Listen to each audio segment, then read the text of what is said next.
Today's topic is part 6 in our Job Corps career success track. And today, Drew, we're talking about problem solving and critical thinking. Here's the point.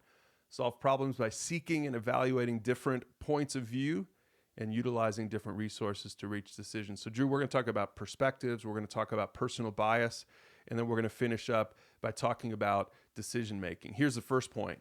Your perspective is valuable, but it's not always valid. So we should proactively seek the point of view of people who are different from us. Explain this. When I think about perspective, I think about the difference between maybe a single shot and kind of a panoramic view. And sometimes we might only have a single picture, or we might only have part of the picture. And what we're seeking to do is really to get that panoramic view, to get the whole view of the situation.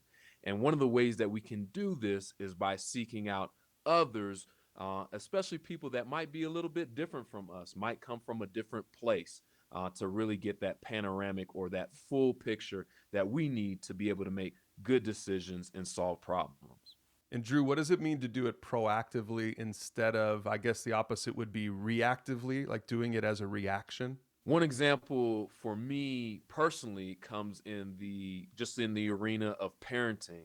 And so I've got a mentor friend who I'll oftentimes seek out for advice when it comes to parenting. And then even drilling down further from there, there are certain situations that I might walk through in parenting that another friend might have a great perspective on. They've walked through that. They've walked through maybe their child struggling in school, or they've walked through their kid participating in a certain sport. And so I'll seek that person out to say, hey, what advice do you have for me in this area? So that leads then to the second point, which is this: recognizing your personal bias, and we all have personal biases, can lead to breakthroughs at work and in life, but blindly embracing your bias can make you irrelevant. This piece is very important. And again, when we go back to the whole self-awareness piece, recognizing that we might be biased in certain areas. And this one, I think, takes a lot of humility to recognize that and to really call that out in yourself. You might have been in a situation before where you've been discriminated against, based on your gender or based on your race. And so you know how that feels, to be in that situation. And we can do the same thing to others by blindly embracing our own biases. Now we become the one who's discriminating against others. And in essence, we end up becoming the person that we don't want to be. When I think about just being able to break through something, and when I think about a breakthrough, I think about that there's some barrier there. There's something blocking us, maybe blocking us from being excellent at our job, blocking us from having great relationships with people. And now when we come to that place where we can recognize, man, this bias is causing me to not be a great employee.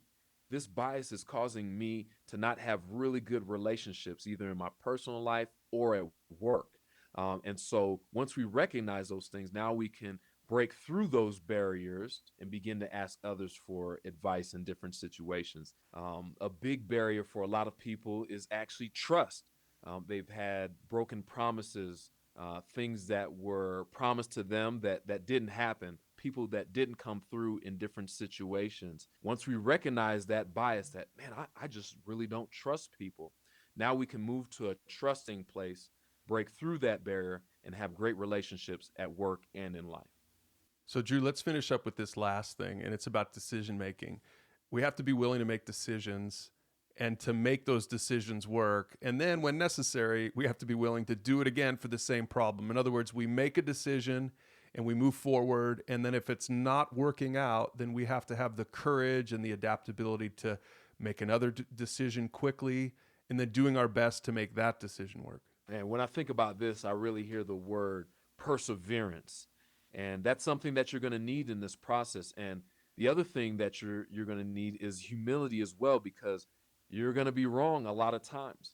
But then also being willing to go forward, that's where the perseverance piece comes in, to say, you know what, that solution didn't work for me there. Let me go back to the drawing board and find another solution.